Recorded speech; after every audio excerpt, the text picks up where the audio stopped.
go tell my mama say I'm coming home. You go tell my papa say I'm coming home. Mama ela papa ila pisike kapapato. Papa ela papa ila pisike kapapato. You go tell my mama say I'm coming home. You go tell my papa say I'm coming home. Papa ela papa ila pisike kapapato. Papa ela papa ila pisike kapapato. Mon cante, ya waka wama unachu. Mon cante, ela I bring in my whole crew. Mon cante, mama kalapa palanga. Mon cante, yeah mama. Well, thank you so much for clicking and welcome to my channel. This is Gbarnga from Liberia, Africa's oldest republic, and I'm in Bong County currently. Bong is one of the 15 counties of Africa's oldest nation, Liberia. And of course, this county is home to the Kwela people, the largest ethnic group in Liberia. And Bong County is located in the north-central portion of Liberia. But to be specific, I'm in Gbarnga, the capital city of Bong County. And Gbarnga lies northeast of Monrovia. And this city is twinned with Baltimore, Maryland, in the United States of America. And of course, statistics have shown that driving from Monrovia to Gbarnga is about 196 kilometers, which is about 122 miles away from Monrovia. And I'm here at this place during the first Liberian Civil War. That was around the 90s. This city, Gbarnga, was the base for Charles Taylor's National Patriotic Front of Liberia. That is the NPFL. And many of you know the different issues, the different circumstances that surround Charles Taylor that landed him to the Hague in London. But the reason why I'm here, I've come to ask about current life situations in Gbarnga, because since Charles Taylor was here, there's been this misconception, speculation as to whether people here are still hostile or people here live in fear and order. But we'll speak with Moses Bailey, a journalist who has been working here for about 10 years, who will tell us exactly what issues are unfolding, or the different issues that are unfolding here in Gbarnga, Bong County. Well, Gbarnga, what I can say is that, yeah, it's true. Former President Taylor, who is now incarcerated following his trial, he used Gbarnga as his base, and here the perception out there is still that, Gbarnga is still a rebel place. But hey, the war ended since 2003. You can calculate from 2003 up to now. Things have changed here positively, even though in terms of the infrastructure development, things have not changed considerably.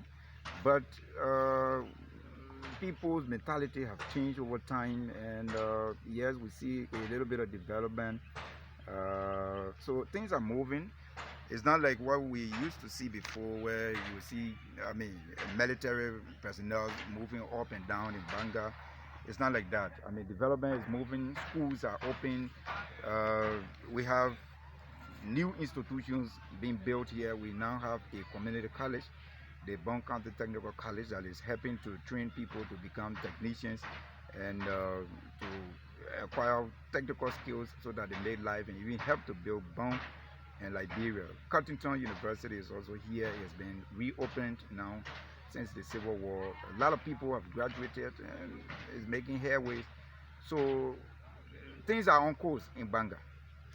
Now, if you were to talk about livelihood situations, what can you say comparing living conditions during the dark days of the country history to now?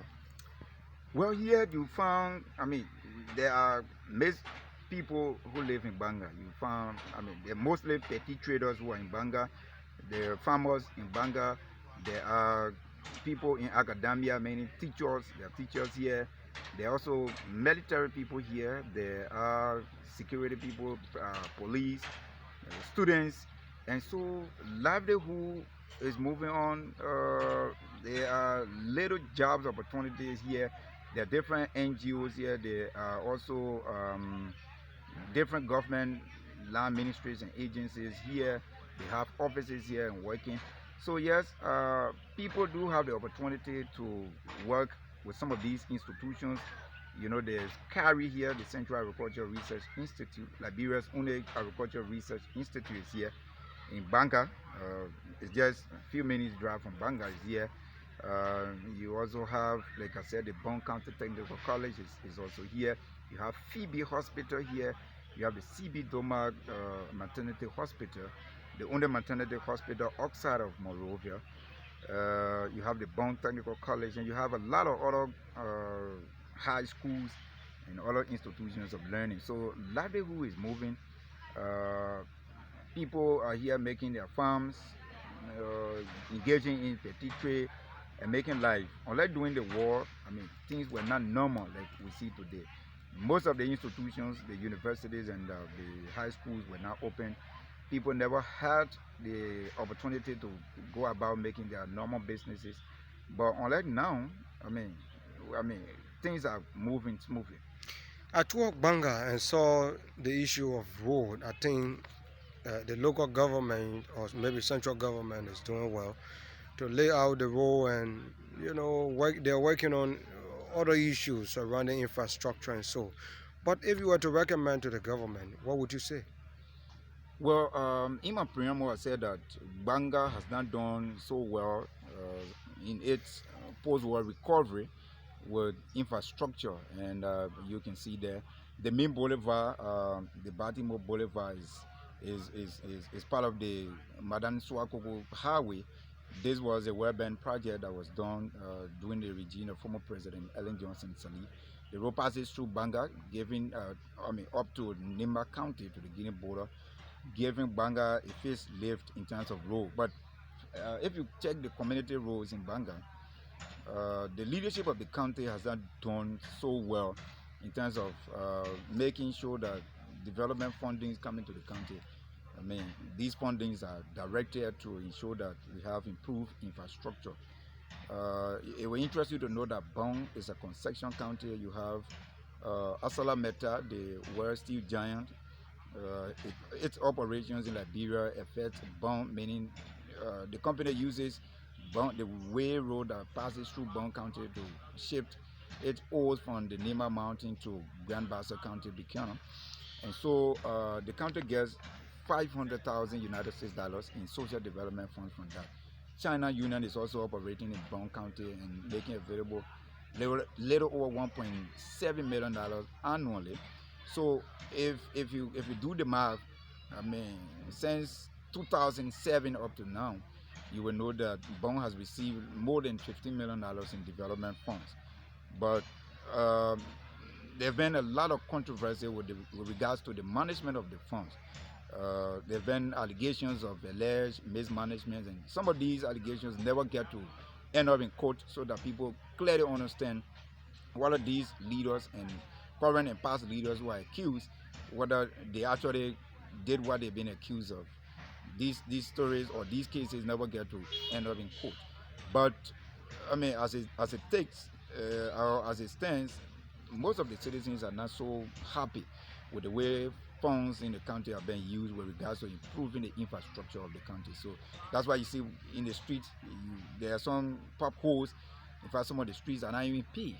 I mean, it's only the Gbarnga Broad Street. But I think a lot has been done to give the city facelift compared to 10 years or 15 years ago. Certainly, and also with the help of USAID, USAID. If you see the left side of Gbarnga, if you're passing through Gbarnga, the left side, most of the streets there were, I mean, paved with chip sealing, and this was a project that USAID supported. Some considerable, I mean, amount of the funding came from USAID, and the county actually helped to do some of the manual work on the road. But as it stands, I think we as a county or as a city, we should actually be more than what we are now. But again, it's good that we have peace. We have had more than 10 years of peace. So with peace, these things will keep happening. You know, development is not an event. It's a process. You know, it takes a lot of time for you to get full development so that you get to understand. Moses, finally, what would you say to people who are in different countries that may believe that since Charles Taylor were here during the 90s, where he used this area as a base, people think that this place is a dangerous zone currently?